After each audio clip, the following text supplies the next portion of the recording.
Welcome to my online class. This is Dr. Muhammad Ibrar, Assistant Professor, Department of Computer Science, Ramlakhan Singh Yadav college Ranchi. My dear students, semester 1 का जो paper है core 2 that is computer system and architecture, उसमें हम लोग का जो series चल रहा है वो कॉम्बिनेशनल सर्किट का।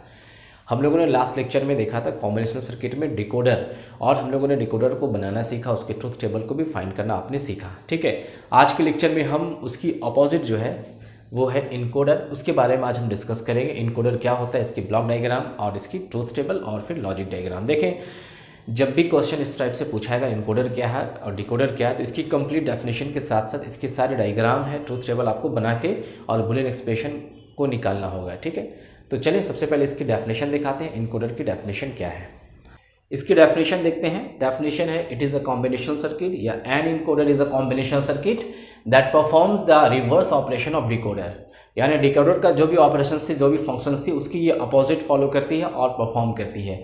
तो हमने डिकोडर में देखा था जितने नंबर ऑफ इनपुट्स थे उससे क्या था, उसकी पावर में उसकी आउटपुट्स थी। लेकिन यहाँ पे जो ऑपरेशन है ये जस्ट उलट है इसके।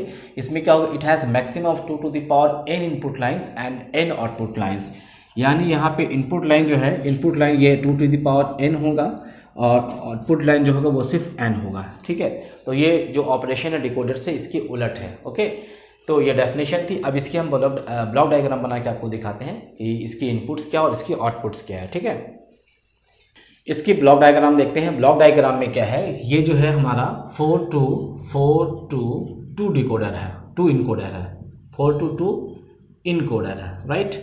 और यही डिकोडर रहता तो क्या होता है 2 to 4, यानी कि इधर वैल्यू कम होता है और इधर ज़्यादा होता है। और इनकोडर में क्या होगा, इनकोडर में इधर वैल्यू ज़्यादा होगा और इधर वैल्यू कम होगा, जो कि ये पावर में है। अब देखें ये सब सारे क्या है, ये इनपुट लाइन्स है, ये इनपुट लाइन्स है और इनपुट लाइन्स को हमने नाम दे दिया है y3, y2, y1, y0।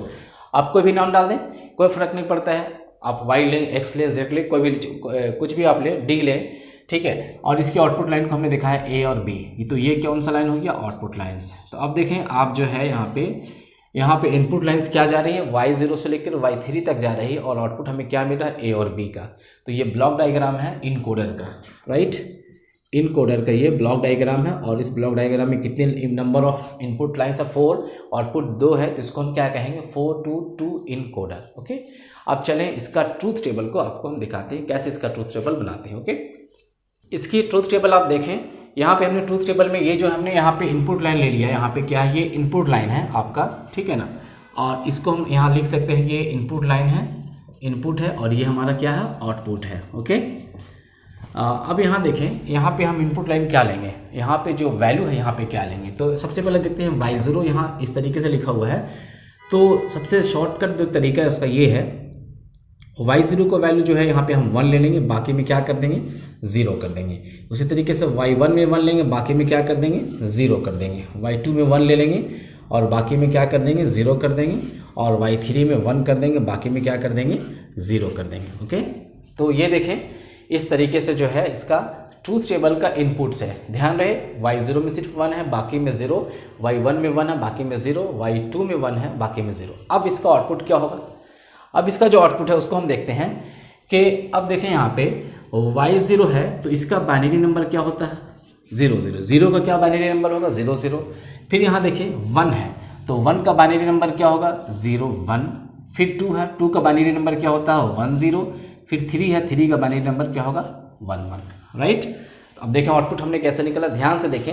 ये जो 0 0 आया है ये y0 का बाइनरी नंबर है, ये जो 0 1 आया है ये y1 का बाइनरी नंबर है, और ये 1 0 अब ये किसका है, 2 का। 2 का आता है ना, 2 1 2 0, तो ये 1 0 किसका आया, 2 का है। उसी तरीके से 3 का क्या आता है, 1 1 आता है। तो इस तरीके से हम इसको लिख देंगे। अब ट्रूथ टेबल के बाद इसकी हम बुलियन एक्सप्रेशन को आपको दिखाते हैं। सबसे पहले देखें a का क्या है, यहाँ पे लिखेंगे a का बुलियन एक्सप्रेशन। a का जो हमारा एक्टिव यहाँ है, तो यहाँ 1 देखिए, यहाँ 1 कहाँ मिल रहा है, यहाँ पे मिल रहा है, तो क्या हो गया, ये y2 प्लस, फिर यहाँ देखिए 1 है, 1 कहाँ मिल रहा है, यहाँ पे y3। तो a का बुलियन एक्सप्रेशन क्या हो गया, y2 प्लस y3। उसके बाद हम b का निकालते हैं, b इक्वल टू क्या हो गया, b इक्वल टू यहाँ पे देखें, यहाँ सबसे पहले क्या है, यहाँ y1 है, ये 1 यहाँ मिल रहा है, y1 है, प्लस फिर यहाँ पे देखें y3 है। ओके, तो ये इसका बुलियन एक्सप्रेशन। तो जब आपको अगर बुलियन एक्सप्रेशन आपको मिल जाए ट्रूथ टेबल के बाद, तो फिर नेक्स्ट जो जॉब होता है, यानी कि हमको अब है लॉजिक डायग्राम को ड्रॉ करना है। ठीक है, तो with the help of this Boolean expression we will draw logic diagram of encoder 4 to 2 encoder का। ठीक है, चले हम इसके लॉजिक डायग्राम आपको दिखाते हैं। ये हमारे पास बुलियन एक्सप्रेशन है, इसका हम क्या बनाएंगे, लॉजिक डायग्राम बनाएंगे। आप देखें यहाँ पे y2 + y3, यहाँ पे कौन सा गेट यूज़ होगा, यहाँ पे और गेट यूज़ होगा। तो देखें सबसे पहले हमारा y2 है, ठीक है ना, तो y2 से हम यहाँ लिए और फिर हमारा क्या है y3 है, राइट। यहाँ पे हमारा कौन सा गेट बनेगा, और तो ये निकल गया हमारा क्या चीज़, a, क्या निकल गया, a निकल गया। उसके बाद क्या हमारे पास है, b का है y1 है और क्या है y3 है।